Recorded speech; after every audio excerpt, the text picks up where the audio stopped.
Iikot mo. Italikod pa. Nang wala na abrihan. Yes. Ma. Sakit dudong ma. Baka kagatin ka dudong ha. Hindi, oh. Sipon. Sipon ng blow. Sipon ng blow. Cellphone na. Clip-on. Dito, oh. Diragat niyan.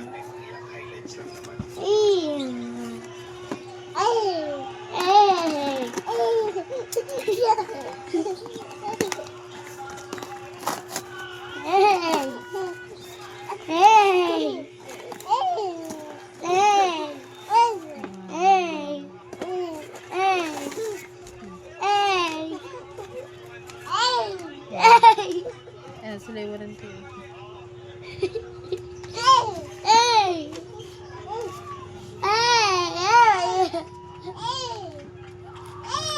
Nak, elanggay mong anak.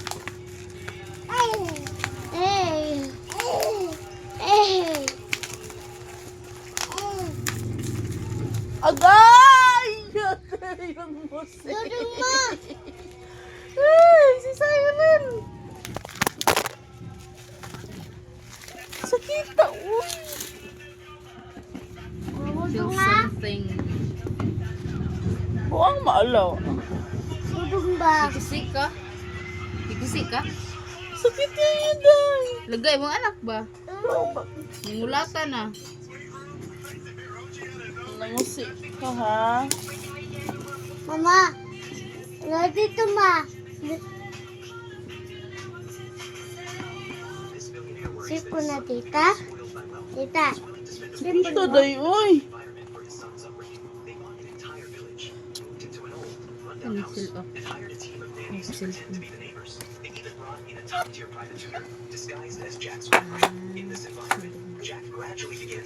Lang, pagkinin mo anak mo. Bani man imitation dahil no? Pila. Ano sini? Ayun sa tuloy. No, naman sila warranty. Yung anak ba? Bukan ka na video, may warranty ko yung video. Yung anak mo. Adi, aragot. Ay, original, inanak ko ah. Dubat. Infinix. Balis na ron, Cherry Mobile. Yung masamad ka. Kanin. Tago mo.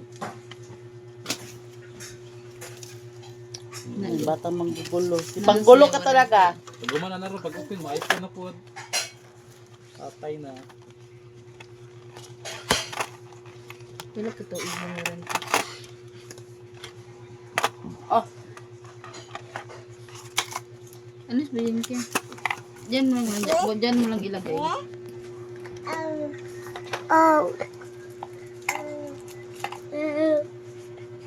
Alis mo ba? Kanina nag-video ba?